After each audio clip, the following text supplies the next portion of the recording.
김주원 건축박물관에 근무하고 있는 정재은이라고 합니다. 사실 김주원 건축박물관이 2014년에 개관을 했습니다. 근데 당시에 어떠한 기준도 없었고 어떻게 시작해야 될지 굉장히 좌충우돌의 사건들이 굉장히 많았고요. 그런 과정 속에서 사실 여기 계신 선생님들이 기준점이 될 수밖에 없었습니다. 이러한 연구하시는 분들이 기준을 삼아서 저희는 김주원 건축박물관은 대중들과 호흡할 수 있는 구심점으로 나아가기 위해서 또 노력을 하기 위해서 또 열심히 하도록 하겠습니다. 저는 이번 시간에 김주원 건축 아카이브의 성과와 과제에 대해서 사실 기초적인 단계인데요. 아직 대중들에게 공개적으로 건축 박물관에서 아카이빙이 어떻게 되고 있는지에 대한 설명이나 또 이해도가 현저히 떨어지고 있는 것 같습니다. 그래서 이번 기회를 통해서 사실 마지막에 발표이기보다는 이거를 통해서 좀 더 디벨롭을 해서 점점 우리나라 건축계 또 아카이브에 관련된 박물관이 되기 위해서 노력을 하고자 그런 의도로 발표를 준비하였습니다. 김중호 건축박물관은 한국 현대건축의 시작점으로 알려진 건축가 김중업이 설계한 공장 건물을 리모델링해서 2014년 3월에 개관하였습니다. 2017년에는 문화체육관광부가 주최한 국립박물관 평가 인증에서도 인증기관으로 선정되었습니다. 이것은 국내 첫 번째 건축 전문 박물관으로서 갖추어야 할 요건들을 체계화시켜서 공공성과 전문성을 인정받는 것을 의미합니다. 박물관 설립 조건은 박물관 미술관 진흥법에 따라서 박물관 설립과 운영에 필요한 사항을 규정하면서 가장 먼저 제시하는 조항이 자료에 대한 수집과 관리 사항입니다. 2000년대 들어오면서 국공립박물관과 미술관을 중심으로 주된 역할인 소장품 보존 관리 기능을 강화하고 있습니다. 또한 이를 다양한 사업을 활용하고 또 대중화시키기 위해서 체계적으로 관리할 수 있는 시스템을 도입하였고 전산화시키기 시작하였습니다. 최근에 기록을 다루는 기관들뿐만 아니라 또 박물관 미술관을 비롯해서 문화예술계의 다양한 분야에서 아카이브라는 용어를 많이 사용하고 있습니다.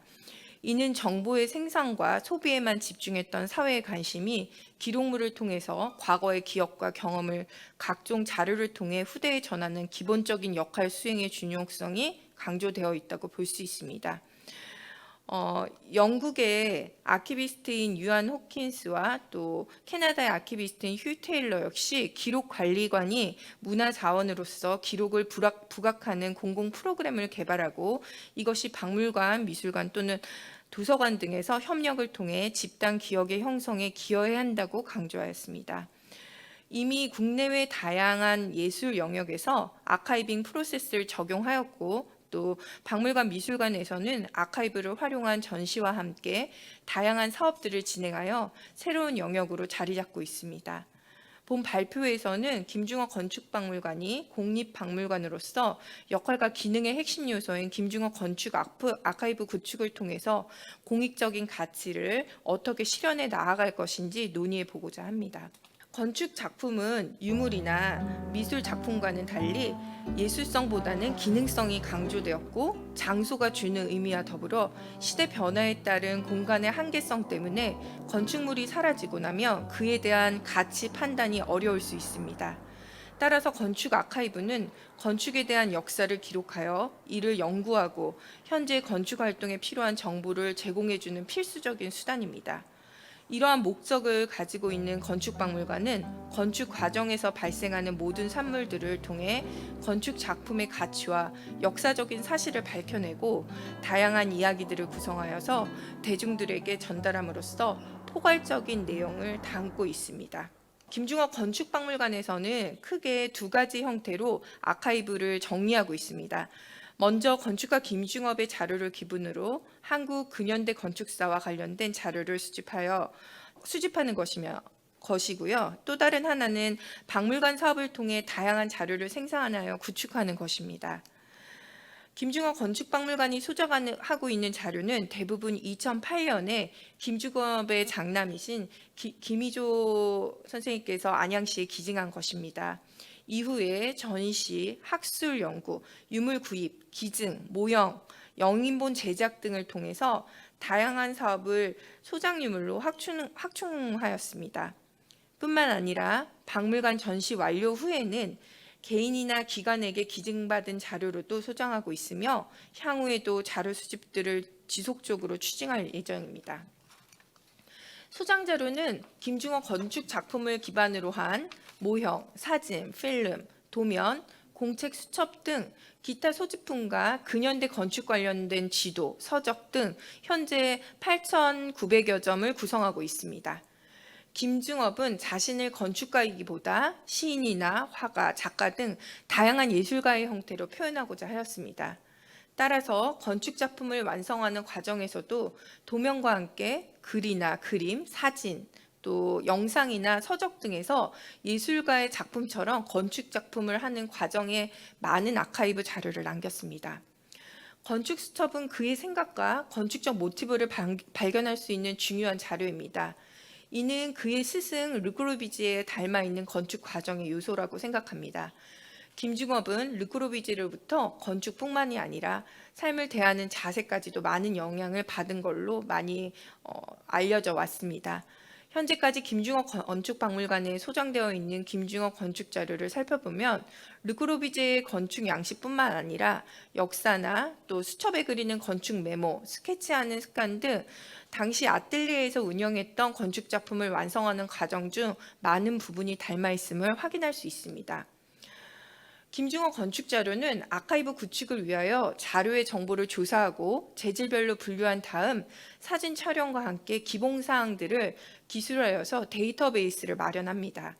김중호 건축박물관은 1차로 생산된 데이터베이스를 바탕으로 현재는 국립중앙박물관에서 사용하고 있는 문화유산 표준관리 시스템에 입력하여 소장 자료를 관리하고 있습니다.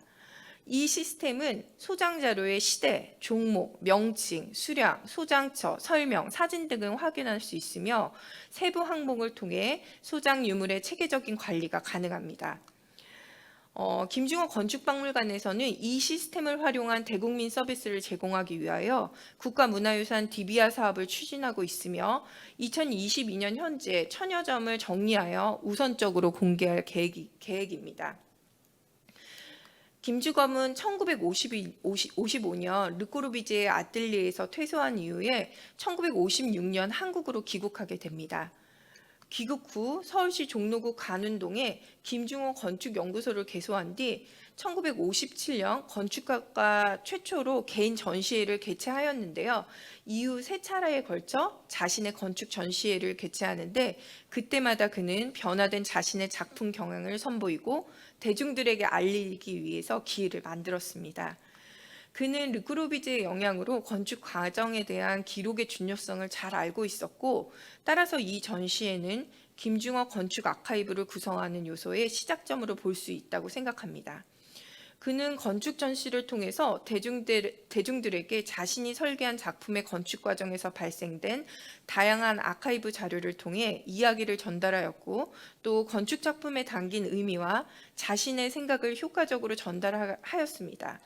이와 마찬가지로 박물관에서도 김중호 건축 아카이브 자료를 기반으로 건축과 세계 전반에 걸친 건축 작품에 대한 해석과 선후 관계를 정립하여서 보여주고자 하였습니다. 그러나 지금은 김중호 건축 작품은 이미 도시화 과정에서 멸실되었거나 또 원형이 변화되어 원래의 모습을 찾기 어렵고 박물관에서 사업을 운영하기 위해 본격적인 조사를 시작하자 유사한 유형의 건축물들이 김중업 작품으로 왜곡되어서 알려져 있었습니다. 더욱 심각한 문제는 명칭 오류로 기재된 자료들이 정확한 검증 없이 서적이나 논문, 전시 자료, 리플렛, 국내외 온라인 사이트 등을 통해 인용되어서 혼란을 일으키고 있습니다. 따라서 김중업 건축박물관은 김중업 건축 작품에 대한 상세 정보를 정리할 필요성이 절실했습니다. 이를 위해서 학술 연구 사업을 진행하여 김중업 건축 아카이브 자료를 체계적으로 구축하고자 계획하였습니다. 김중호 건축박물관 학술 연구 사업은 기록화나 또 연구 조사 보고서 발간, 학술 콜로키움 등이 진행되었습니다. 김중업이 르크로비제 아뜰리에에서 돌아와 본격적으로 연구소를 열어서 자신의 작품 활동을 시작한 시기가 1956년입니다. 김중업 건축 작품에 관여한 이들 대부분이 고령이거나 지금은 생존해 있지 않으십니다. 남아 계신 분들이 육성 기록을 확보하기 위해서 우선적으로 김중업 건축연구소에서 근무한 건축가나 가족을 대상으로 구술 촬영 및 영상 촬영들을 시행하였고, 해당 작품의 종합적인 조사와 분석을 할 수 있는 토대를 마련하였습니다. 또한 이 시기에 지어진 건물들 역시 이미 철거되었거나 리모델링 등의 변화가 이루어졌으며 앞으로도 이러한 과정은 계속 진행될 것이라 생각됩니다. 그중 건축가 김중업의 대표작이라 할 수 있는 작품들이 최근 리모델링 되거나 신축 공사가 진행되었습니다. 다행히 관계 기관의 협조를 받아서 삼입빌딩과 현재 신축 및 리모델링 공사가 진행 중인 주한 프랑스 대사관은 리모델링 전의 모습을 고화질로 촬영하고 관계자 및 당시 시공자에 참여했던 건축가들의 인터뷰를 통해서 아카이브 자료를 확보했습니다. 이는 현재 김중업 건축박물관에서 전시로 또 진행되고 있으니까 한번 확인해 보시면 더 좋을 것 같습니다. 또한 김중업 건축 이력에서 매우 중요한 의미를 가진 주택에 대한 연구를 외부 전문가들과 함께 진행하여 김중업 건축에 관한 연구를 질적으로 도약시키는 토대를 마련하였습니다.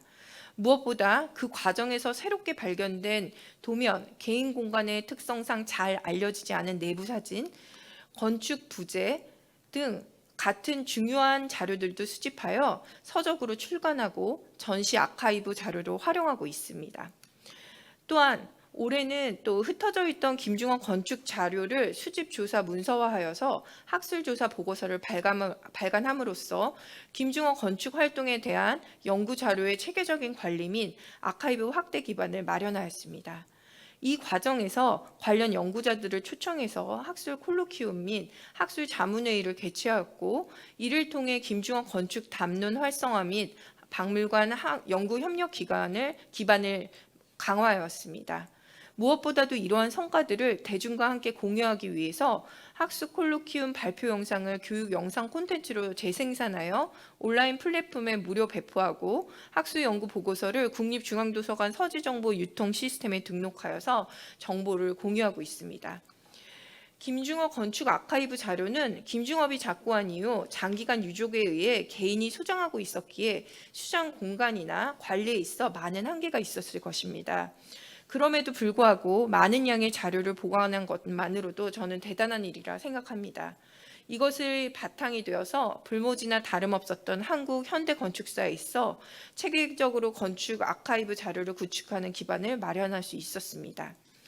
우선 기존 김중업 건축연구소에서 제작한 모형 중 중요 작품을 중심으로 환경 변화에 따라 변형된 작품과 함께 박물관에서 보유하고 있지 않은 작품의 모형을 제작하거나 원본 자료를 영인하였습니다. 소장 자료의 확대뿐만 아니라 추가 제작한 자료를 전시에 출품함으로써 기존 자료의 원형 보존에 기여할 수 있었습니다. 이와 동시에 김중업 건축 작품을 제작하면서 학술 조사 연구를 진행하여 박물관이 보유한 자료 이외에도 국내외 다른 기관이 소유한 자료를 추가로 확보할 수 있었습니다.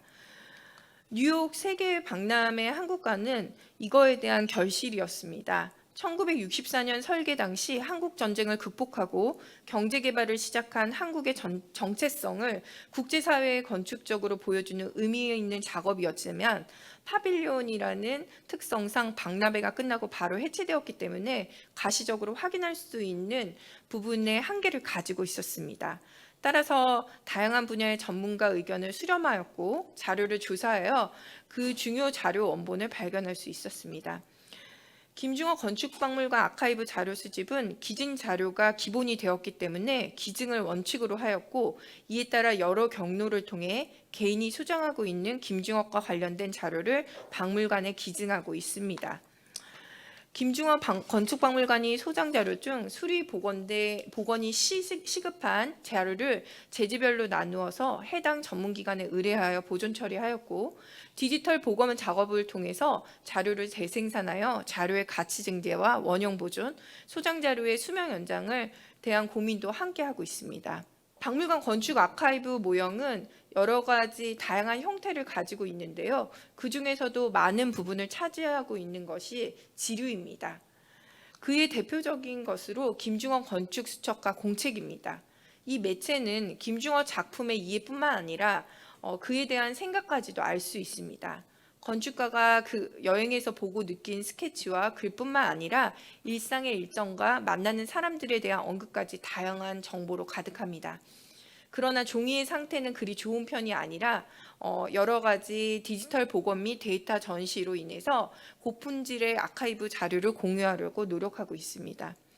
김중호 건축박물관의 소장 자료를 전산하여서 보존 및 관리를 하기 위해서 학술 자료를 공유하고 활용하고 있습니다. 그러나 표준유물 관리 시스템은 고미수를 기준으로 하고 있어서 건축 아카이브 분류 체계가 부분적으로 모호한 분들이 많습니다. 예를 들어서 문화유물 표준유물 관리 시스템은 재질별 분류 체계가 살펴본다며 메모나 공책, 사진, 도면 등 지류의 범주 안에서 세분화가 분류가 어렵습니다.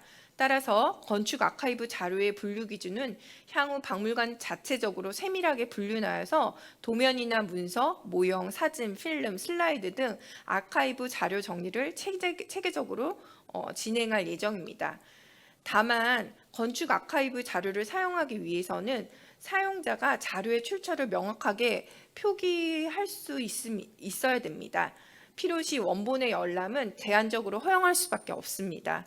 이는 원본 자료 훼손의 우려뿐만 아니라 별도의 아키비스트가 없는 상황에서 자료 열람 상황이 있을 경우 학예연구사가 함께 참관해야 하므로 업무 진행에 한계가 있다는 현실적인 문제가 대두되기 때문입니다.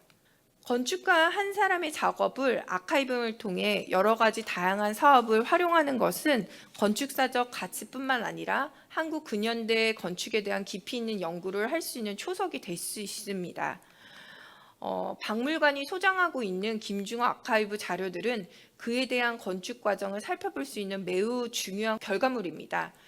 김중업은 기록의 중요성을 잘 알고 있었고 건축을 완성하기 위한 과정에서 발생하는 문서나 도면, 사진, 슬라이드, 필름 등 자신에 관련된 신문 스크랩 등등 여러 가지 다양한 매체를 통해서 보여주려고 노력하였습니다. 박물관 개관 이후 2014년부터 16년까지 또 17년, 18년, 또 22년 지금의 현재까지 다양한 사업을 통해서 여러 가지 형식의 아카이브 자료를 생산하였습니다. 김중호 건축박물관은 국내 유일의 건축과 관련된 전문 박물관으로서 박물관이 기본적으로 갖춰야 될 요소를 성장시켜 건축 연구 기관의 구심점 역할을 해 나아가고 있습니다. 현재 건축 아카이브로 박물관 영역을 더욱 확장시켜서 건축에 대한 대중적 이해도를 높일 수 있는 계기를 만들고자 노력하겠습니다. 감사합니다.